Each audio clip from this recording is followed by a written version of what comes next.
How's it going, everyone? Schaefer here, back with another final review video, this time talking about Star Wars Jedi Survivor. Now, for those of you who may not know, Star Wars Jedi Survivor is a third-person action game.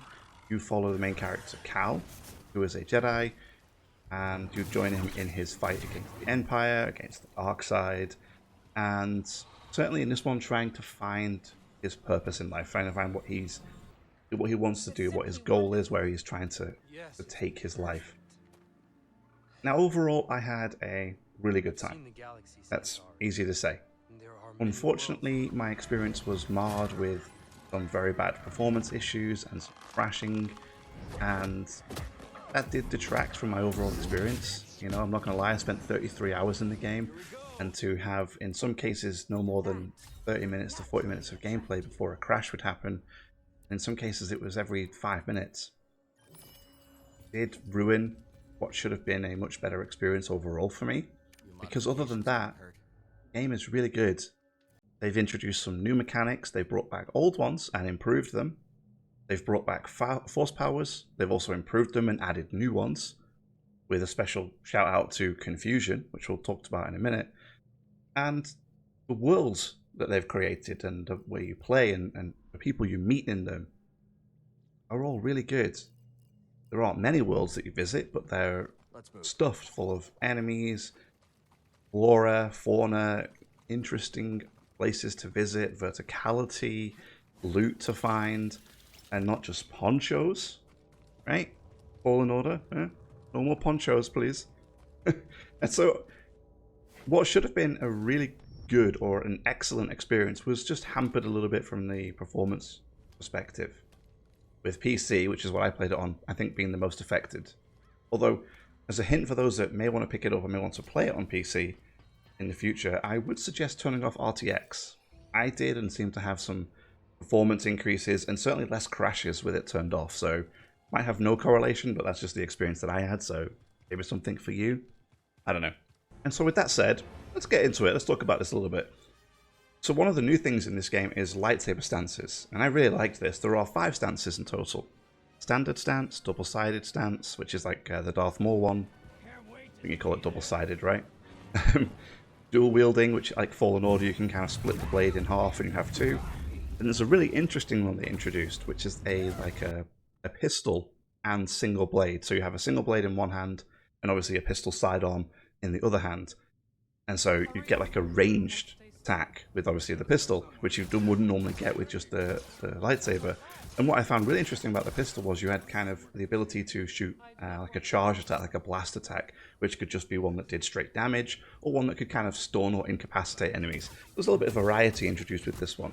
That stance wasn't necessarily for me, per se, but I thought it was very interesting to put in the game. Something I've seen before, especially I didn't expect in a Star Wars game, so hey.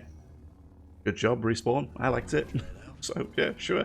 And then the final stance was the two-handed stance, or the great sword stance, or the great saber stance, whatever you would like to call it. And the lightsaber looks a bit like Kylo Ren, you know, with like the cross guard on it. And that was my favorite stance. Once I had attained that one, I used it for pretty much the entire game. Not just because you could drop kick people with it. That was definitely a big plus for me. Drop kicking people is a lot of fun in these games, and so this is what I used it for in Jedi Survivor. And obviously, to complement the saber stances, they've increased the force powers and what you can and can't do. So the force push, the force pull, they make a return. You can increase them to push large enemies and bigger groups of them. They have a new one, or at least an additional one, which you can lift stuff off the ground and suspend it in midair, and then slam it to the ground, or just use the time to close the gap, you know, lift them up and then you run up to them, hit them with the saber. And then, as I mentioned, they introduced Confusion. Now, Confusion first appears as a mind control trick. Very early on in the game, you get the option to mind control somebody as part of the story dialogue. And you get kind of a couple of options to pick from in that dialogue, which I thought was quite nice. I don't know if there's like any major impact, you know, to which one of the 2 options you pick, but it was nice to have that choice anyway. And then you kind of mind control them, and they do what you want. And there's a few instances throughout the story where you use this ability to get where you need to go. And when it comes to combat, when it comes to like the real the real usage of this power, it's definitely more like a mind control and confusion, although arguably I think you could say it was confusion. Essentially what you do is when you take over an enemy, they just fight for you, so they turn around and start hitting their own allies. And what this does is, it makes certain encounters really, really easy. So there are some encounters in the game where you fight elite monsters. There are sort of special enemies that are very strong or very difficult, or there might be a couple of them in there. And then one particular fight, which I'll show here as I'm talking about it, there are two enemies that you have to defeat, and they're both very tricky enemies to deal with. But I made mine very easy by simply mind controlling one of them and letting them slap each other around until one of them was dead. And by that time, the one that remained had not very much health left, so I just I just killed him quite easily because he didn't have that much health left, and then I beat the encounter. And so it definitely became very, very strong once you started investing skill points into it. Arguably at the beginning it was kind of weak, but certainly towards the later stages of the game, once you put some points in there, Infusion became almost game-changing, which I thought was fun and definitely took advantage of whenever I could. So if you're wanting to use it, I definitely recommend leveling it up quite a lot. The parry and evasion system that makes a return, obviously, in Survivor. This time, parry system felt a little bit better for me. I enjoyed it a lot using it, but I had to force myself to use it rather than using the evasion. Evading's not that great. Well, it does the job, but ultimately, when you're dealing with more difficult enemies, staggering them is super important, and the parry system does that a lot easier than evading them does, obviously. So I would definitely recommend learning and mastering the parry system. Definitely using it as much as you can, including on the bosses. Just make sure you get out of the way of the red indicator attacks, because obviously you can't parry those ones. And also be aware that if you're going to play this on a different difficulty, so I played on Jedi Grandmaster, which is the highest, the parry window changes depending on the difficulty, with obviously the highest being the smallest window, the easiest being the largest window, so just bear that in mind. Oh, and the lightsaber stances also affect the window, so some of them are easier to defend with than others, because each stance has like stats with them. You know, some of them are better at defense, or faster, or do more damage, etc. And so bearing that in mind when you play with your stance and the difficulty setting. So yeah, just to keep that in mind. Now moving on from the combat, I would say that the worlds in Survivor, although not usually vast in the number of them that you can visit, the ones that you can visit are very large, very expansive. They're full of all kinds of flora and fauna for you to go and find and fight and deal with. They're littered with enemies usually all over the place, or like puzzles to deal with, like climbing puzzles or swinging puzzles to reach certain locations and get enhancements for Cal, like maximum health or an extra skill point, or even cosmetics, because cosmetics make an appearance in Survivor, and they're significantly better, as I mentioned, than Fallen Order. I'll talk about those actually in a moment. But not only is it full of enemies and puzzles to solve, it's actually also filled with characters that you can meet, do quests for, or just simply, in one case, just simply listen to his story. There's a character called Scuba, and he's a great character. He's got this tale that you can listen to every time you meet him. And every time you do meet him and listen to a little bit of his tale, he kind of disappears to another part of the world, and then you go and find him again and you listen to more of his story. And it's really well voice acted. The character's really great, and I definitely recommend sitting and listening to them. He also catches the fish for you, which is important because he puts the fish in your fish tank in the cantina.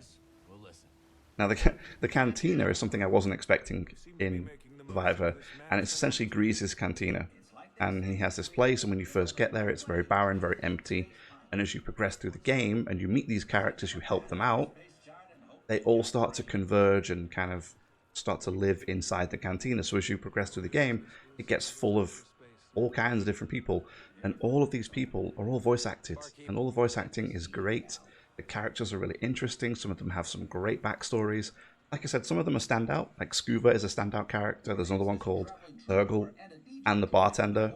You know, there are some standout characters over others, but honestly, I listen to a lot of the stories, and it's not often I find myself sitting and talking to multiple NPCs to just listen to what they have to talk about. The sounds of the wild can come from creatures that kill you. Can't drop those beats if you're dead. I'll see if I can find them. I suspected as much.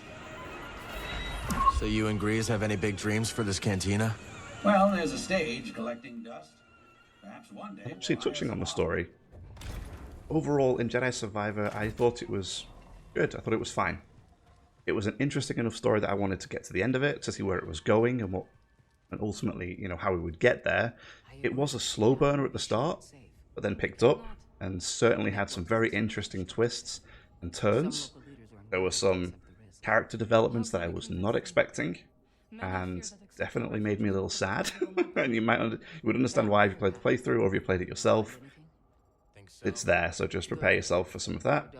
And they definitely left it open for continuation, either with a sequel or DLC, although I imagine potentially a sequel. They will continue on from this way, and that's fine by me. I'm happy to have more, you know, Star Wars Jedi, whatever it might be, the next one. So bring it on, because this one was fun for me to enjoy through, and I would definitely recommend it, especially if you enjoyed Fallen Order. I'm talking about, I mentioned the customization before, so talking about the customization, last thing I want to sort of talk about, it's not just ponchos. I've said that, I think, a few times now. It is not just ponchos. You can get hairstyles, beards, mustaches, all different types of clothes and outfits that look really interesting, and you can really make Cal look very unique. I've seen some very unique creations of Cal out there. You can customize BD in colors and armor, like his whatever you would call it. I think it would be armor or equipment. Make him look very unique and very different. And of course, there's the lightsaber as well, with the emitters, the handles, the color of the sabers themselves, which I thought was great. From Fallen Order into Survivor, the customization is great. So thumbs up for that one. My only caveat would be that sometimes it was not necessarily frustrating, but you would scale through a puzzle to get to the end of the puzzle to open a loot box to find that you've got a new mustache. And sometimes it was like, well, it would have been nice to find, you know, maybe a boost to my power in terms of a skill point, or a shard to increase my maximum health, you know, something like that. And sometimes that was the case, but not always. And you weren't able to tell what you were going to get, obviously, at the end of the path that you were taking toward. So maybe just a little point, it would have been nice to have the cosmetics maybe somewhere easier for you to find, maybe just in the shops. You could buy them in the shops, but ultimately, yeah, sometimes you go through a lot of trouble for a soul patch. And not that I'm saying there's anything wrong with the soul patch, I'm just saying that it would have been nice to get a little bit more for my time than just a soul patch. But that's the way it is in this game. It's better than Poncho, so I can't really complain too much. So yeah, overall, I had a really good time. The story was good. If you like Fallen Order, you'll like Survivor. It's just more of that game with improvements across the board. Just ignoring the performance issues. Everything else I thought was a really solid Star Wars game, and I definitely look forward to more. So I hope you got something out of this video. If you did, leave a like, subscribe for more, and I'll see you in the next one.